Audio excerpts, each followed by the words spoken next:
Right now we are in the restaurant. The name is Korea restaurant. Kind of other food and seafood as well, and so many kind of food.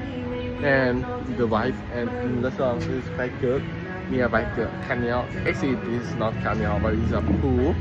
It's owned by restaurant.